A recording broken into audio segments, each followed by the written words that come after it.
तू ही हिलावत रह तोहरे गिर जाई। दहिया दहिया माइके लागल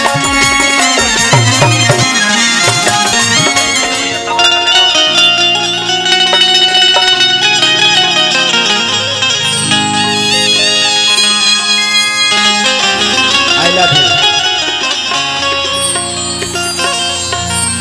हो हो हो हो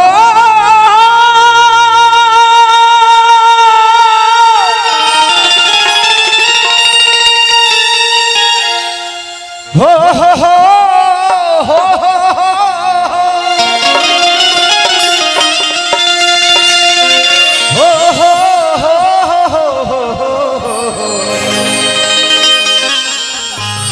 देखो उसमें बांस निकला है, अंदर ले लेगा बांसवा। देखो देखो कहत नहीं हो गिरी गिरी एक नंबर मिस्त्री बा बाबू। LIC करा के चढ़ल बड़ी रे। हाँ तो आधार कार्ड घरे छोड़ दी है, लेके मत यहाँ ऊपर। कि जय गणेश मंगल करना विघ्न हरो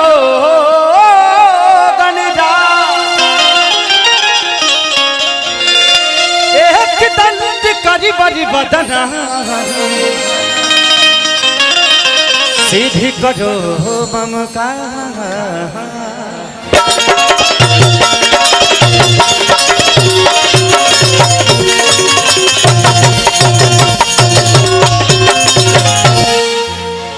माँ के ज्योति से नूर मिलता है,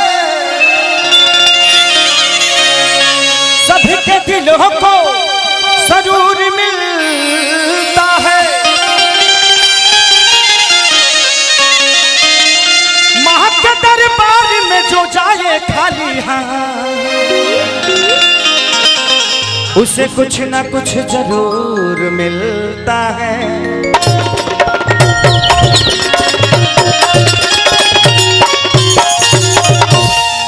प्रेम से बोली भिरगु बाबा की। वीरों की धरती, जवानों का देश, बागी बलिया उत्तर प्रदेश। यहाँ सिर्फ वीर पैदा होते हैं, जवान पैदा होते हैं। आज भानु भैया का प्यार पाकर भी बहुत प्यार लगा, आशीर्वाद मिला, दिल से थैंक यू पूरी टीम को।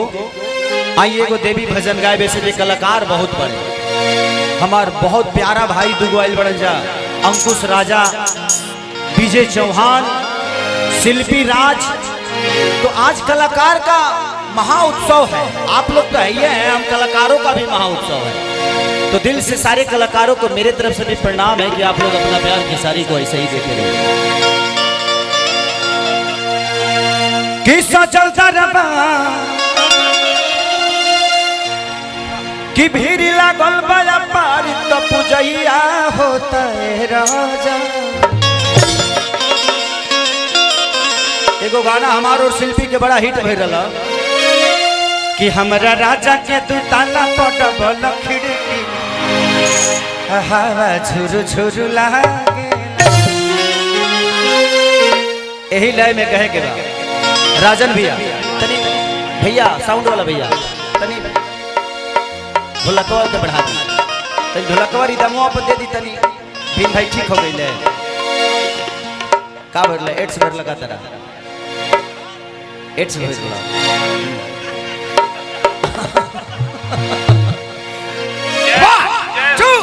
One, two, three, four.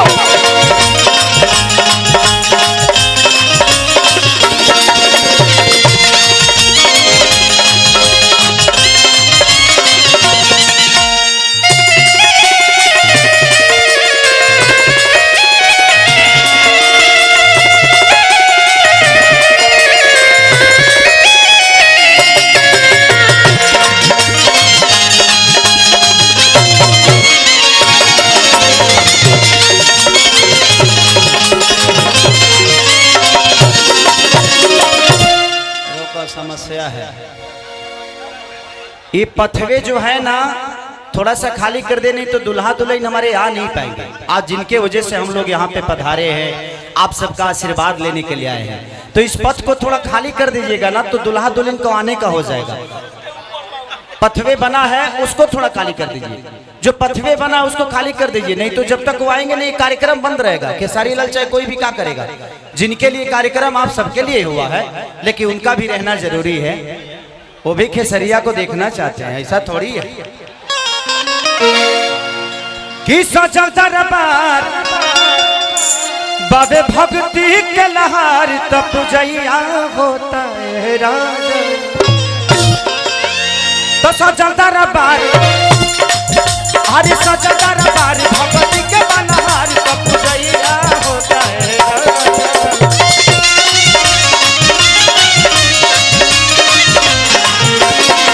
हरि सजल दरबार भक्ति के बनहार तब जैया होता है कि नवती नदिया जरे लोग जागेला। अगर हम सब लोग बैठ जाएंगे तो बड़ा मजा आएगा। ये कार्यक्रम और ये बोतल फेंकना फेंकनी बंद करिए, नहीं तो ये कार्यक्रम चल तो रहा है लेकिन चलेगा कितना देर इसका गारंटी नहीं है। तो ये बोतल वोतल मत फेंकिए आप लोग प्लीज। हाँ बाबू एक नंबर एक नंबर। अब खेसरिया आवे या कुछ नुकसान ना होके तो हमारा इला के मतलब का यो बात तुम लोग ठीक है करत रहा। हमारा इला के बाद नुकसान तो पक्का बा। यही के चलते हम कार्यक्रम बहुत कम करी ले, ऐसे जो हमार फैन फैन ना हुए पागल पानी टंकी के ऊपर बड़े एक जना आप लोगों का पागलपंती, लेकिन ये पागलपंती ठीक नहीं है, बोतल फेंकने वाला पागलपंती ठीक नहीं है। आप मुझसे प्यार करिए, यहाँ प्रशासन है और प्रशासन आप लोगों की सुरक्षा के लिए ही रखा गया ताकि किसी को कोई दिक्कत ना हो। और ये पथ को खाली प्लीज कर दीजिए। आह दादा हऊ टंकिया पका दो एलियन खड़ा बना सका हो बाबू तह निकल लौकता रे कोई जैसा हाथ उठौले बड़े टंकी पर तो बड़ा सा कुछ करिया समा तू पानी सप्लाई होला।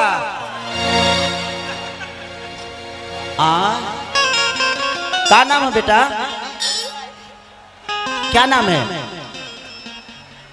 तो ते नाम ना बतेबे तो तोरा माई लगे के ना पहुंचाए।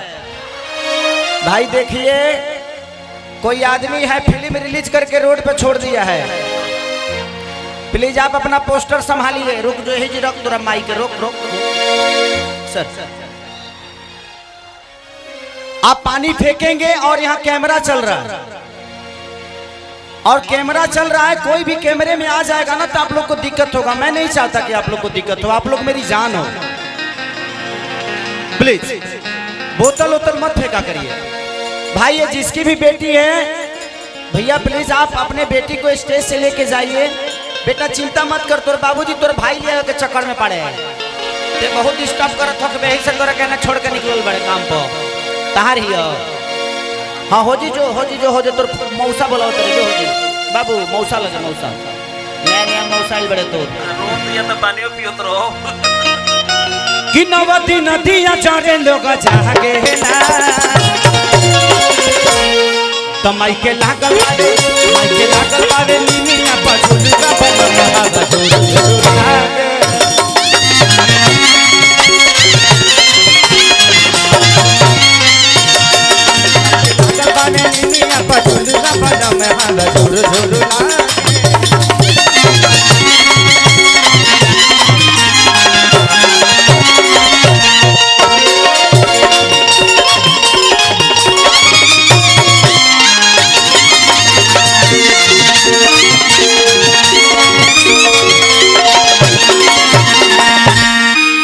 भैया पानी काहे फेंक रहे हो, बोतल फेंक रहे हो आप लोग, किसी को लग रहा है कैमरा है, बहुत सारी चीजें हैं, नुकसान होगी।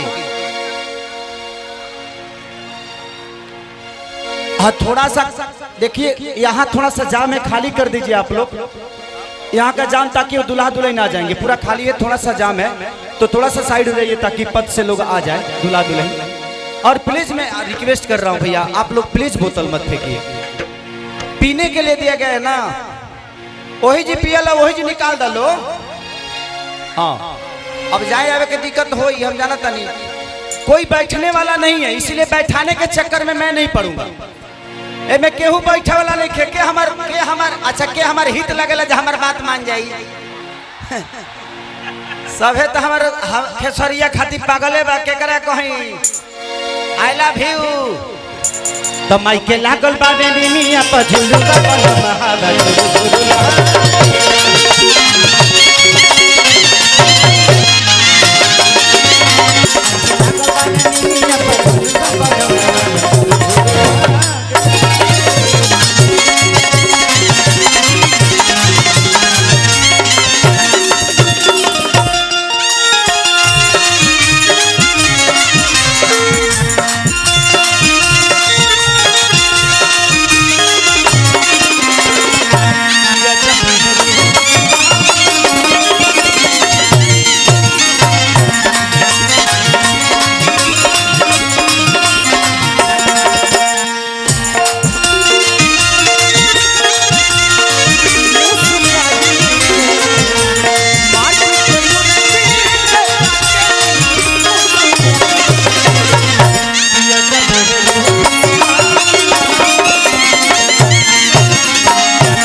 चिड़ई उड़तिया ना ना ई देखतिया जे के बोतल के कैच करावता आ जहाँ धरैला लो कि धराइले रह जाइबा लो तो ध्यान देवे के काम बा।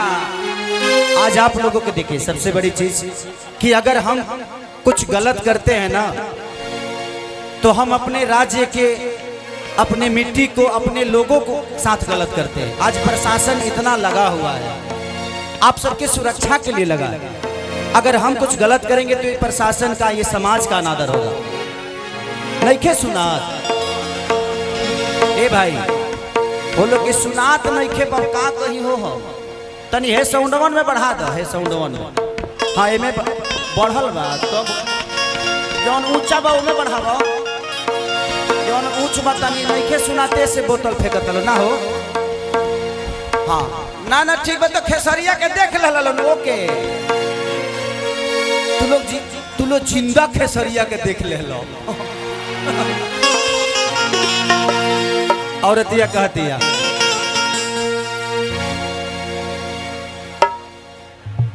थोड़ा सा खाली कर देते तो बड़ा अच्छा लगता। भैया एंट्री हो रहा है हमारे दुल्हा दुल्हन का तो प्लीज थोड़ा सा बस रिक्वेस्ट है सबसे। आपके अपने घर का फंक्शन है ये आप सब नहीं चाहेंगे तो कौन चाहेगा तो प्लीज थोड़ा सा ध्यान दे दीजिए प्लीज। एग्जैक्टली जो पाथवे है उसको थोड़ा सा खाली कर दीजिए ताकि दूल्हा दुल्हन की एंट्री हो जाए। क्योंकि दुल्हा दुल्हन के लिए कोई गाना बना हुआ है उनके एंट्री के लिए तो एक गाना बजेगा तो आप लोग थोड़ा सा साइड दे दीजिएगा ना तो तुरंत हो जाएगा। उसके बाद मैं तुरंत कार्यक्रम शुरू कर दूंगा। चलिए इस देवी गीत को गा लेता हूँ तब तक खाली करवाते रहिए।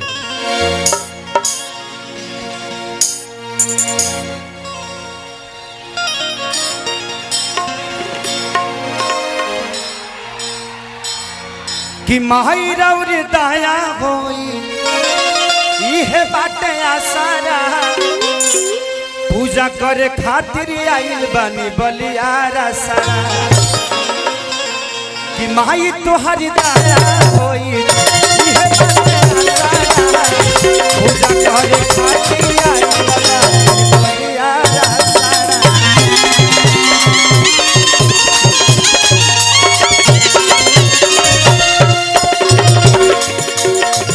माई तोहरी पूजा कर इहे बाटे आसारा पूजा करे खातिर आइल बनी बलियारा सारा।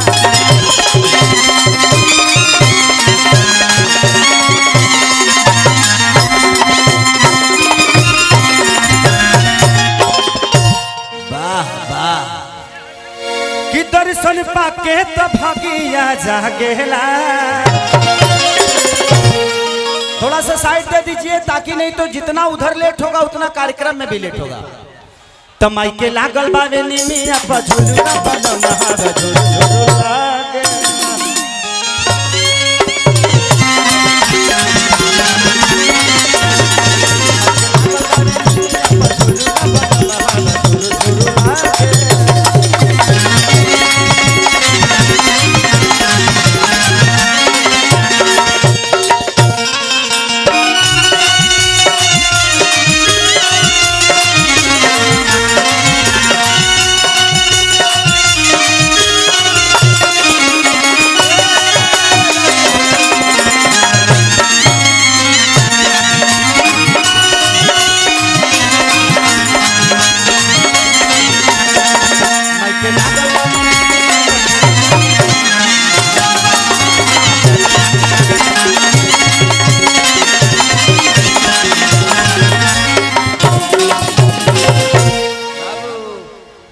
ही हिलावत रह तोहरे गिर जाई। दहिया दहिया ओके थोड़ा सा साइड दे दीजिए, थोड़ा सा